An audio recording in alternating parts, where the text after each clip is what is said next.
Welcome back to Into the Paradox, the podcast that dissects the fault lines where power and reality collide.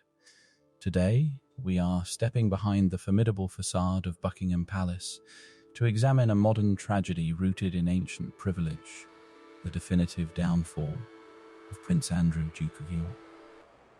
He was the Queen's favorite son, a Falklands War veteran and a senior working royal. Now he operates in the shadows, his title stripped, his public reputation incinerated. The paradox here is stark. How could a man born into the ultimate bastion of establishment power be so utterly oblivious to the rules of the outside world?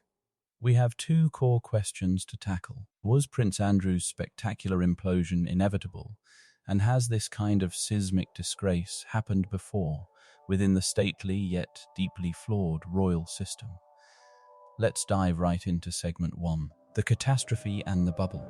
Anastasia, you've done extensive research on this. Can you set the scene for us? Absolutely, Peter. Prince Andrew's association with convicted sex offender Jeffrey Epstein and high society procurer Ghislaine Maxwell was for years an embarrassing peripheral footnote. But in the wake of Epstein's 2019 arrest and subsequent death, that footnote became a headline, and then a wrecking ball, really. And it's important to stress the severity of those associations, Anastasia. We're talking about a convicted sex offender here. The idea that a senior royal could maintain such ties, let alone defend them, is frankly astounding from a crime specialist's perspective. Astounding, but also in some ways completely predictable, Tom. The tipping point, as Anastasia said, wasn't just the association. It was his extraordinary attempt to negate it. The infamous 2019 Newsnight interview. That, for me, was where the royal bubble truly burst. He spoke with a kind of relaxed entitlement only achievable by someone who has never been truly challenged. He offered explanations that sounded less like denials and more like surreal non sequiturs. The impossibility of sweating. The visit to Pizza Express in Woking. It was surreal. Exactly. This interview wasn't just a PR blunder. It was a revelation of a moral vacuum. It confirmed what many outsiders had long suspected, that the royal bubble doesn't just protect its occupants, it severely distorts their sense of reality, consequence, and empathy. The backlash was instant and brutal. I remember watching it unfold. Within days, Andrew was stepping back from public duties, and by early 2022, facing a civil suit from Virginia Giuffre, a suit he fervently denied but ultimately settled for a reported multi-million-pound sum. The Crown made its final, ruthless move. His military titles, his few remaining patronages, and the right to use the style His Royal Highnesses in an official capacity were all rescinded. He was functionally banished. The institution had cut off its own limb to save the body, just as it has so many times throughout history, albeit usually with more discretion. And that brings us to our first central question, David. Was this unavoidable? Was this spectacular implosion truly inevitable? I think to argue that Andrew's downfall was inevitable is to argue that he was a ticking time bomb, a product of a system that breeds both immense duty and profound arrogance in equal measure. He was the spare heir. The popular third child allowed more latitude than the constrained heir, Charles. He enjoyed the privilege without the absolute crushing weight of ultimate responsibility. He was raised among sycophants, protected by layers of protocol, meaning his judgment was rarely stress-tested in the real world. So his friendships with Epstein and Maxwell weren't merely bad choices then, but a consequence of that environment. Precisely, Tom. They were the consequence of seeking the validation and status offered by the ultra-rich global elite, outside the stuffy confines of royal duties. He sought excitement and ease, and his status guaranteed him access to environments where accountability was optional. And the timing was lethal. 50 years ago, this scandal, involving private yachts and international travel, would have been largely suppressed by a compliant British media and powerful establishment figures. The victim narrative would have been controlled, minimized, or simply ignored. We've seen it many times before. But Andrew was operating in the volatile context of the Me Too era, where victims are listened to, and the appetite for accountability among the privileged is voracious. The advent of the 24-hour news cycle and global social media meant that the Crown could not contain the narrative. The palace's ability to sweep things under the rug died the moment the Newsnight interview aired. It was a perfect storm. So, the paradox is this. Andrew's entitled lifestyle made the associations possible. The changing moral landscape of the 21st century made the banishment necessary. The lifestyle was a risk. The timing was lethal. But is Andrew's disgrace unique among British royalty? Anastasia, you're the historian. Has this kind of seismic disgrace happened before?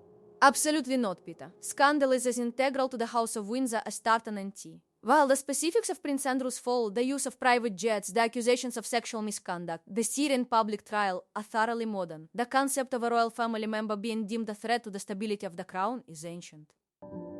It's a pattern, isn't it?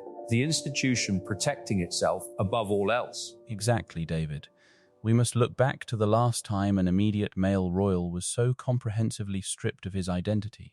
Edward VIII, the man who became the Duke of Windsor. Edward inherited the throne in 1936, but abdicated less than a year later to marry the American divorcee Wallis Simpson. Edward himself was popular, charismatic, but also profoundly irresponsible and politically naive. He later flirted openly with Nazi ideology, which is a whole other podcast in itself. An unforgivable failure of duty and judgment then, much like Andrew's behaviour, though in a different sphere. Precisely, Tom. His disgrace wasn't about criminal allegations, but about an unforgivable failure of duty and judgment. The monarchy demanded that he choose the crown over his personal desires. When he chose love, the family ruthlessly excised him, banishing him to a life of affluent irrelevance in France. The core mechanism is identical to Andrew's case. The institution will sacrifice the part to save the whole. That's a powerful parallel. But what about scandal through sheer hedonism or personal excess? Do we have examples there? Oh, absolutely. Consider Prince George, Duke of Kent, King George VI's younger brother in the 1930s. He was notoriously charismatic but extremely volatile, known for drug use, financial irresponsibility, and numerous illicit affairs with both men and women. His private life was, by all accounts, quite wild. And how did the palace handle that in an era before social media? In the Duke of Kent's era, the palace's clean-up operation was highly effective. The British government and the fiercely loyal press ensured these scandals remained suppressed, only hinted at in the most privileged circles. Had the current transparency existed then, the Duke of Kent would likely have been the Prince Andrew of his time, permanently sidelined before the war intervened. It just goes to show how much the public's perception and access to information have changed.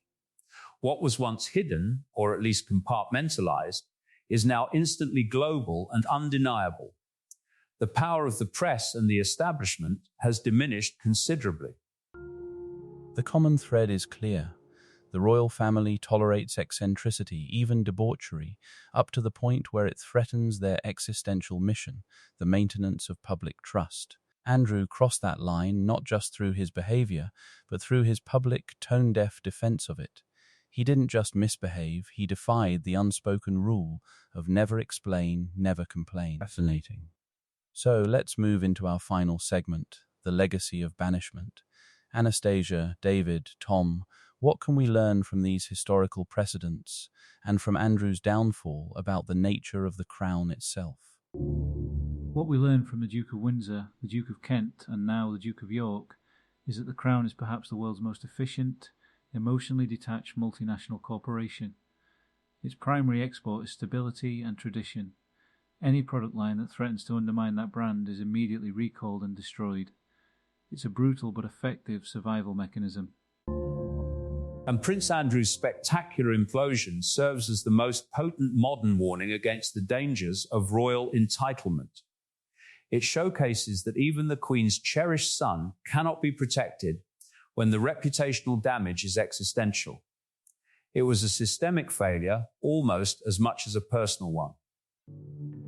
The sheer ruthlessness of it, cutting off one of their own so completely, underscores the institution's primary directive, self-preservation at all costs.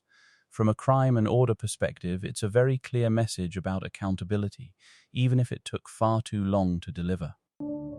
His story is the ultimate paradox. A man whose birthright was supposed to guarantee him safety was ultimately undone by the very privilege that stripped him of perspective. He was trapped in a bubble that, when finally pricked, exposed him to a public and legal scrutiny he was utterly unprepared for.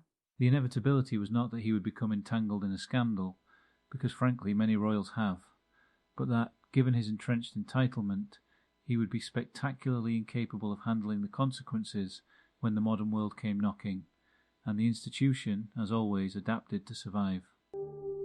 A powerful and sobering thought to end on. That will do it for this episode of Into the Paradox. Thank you, Anastasia, David, and Tom, for your incredible insights today. It's been a truly revealing discussion. You can find links and further reading on the historical context of royal disgraces and Prince Andrew's story on the internet. Until next time, remember, every palace casts a long, revealing shadow. Goodbye, everyone. Thank you, Peter. Cheers, Peter. My pleasure.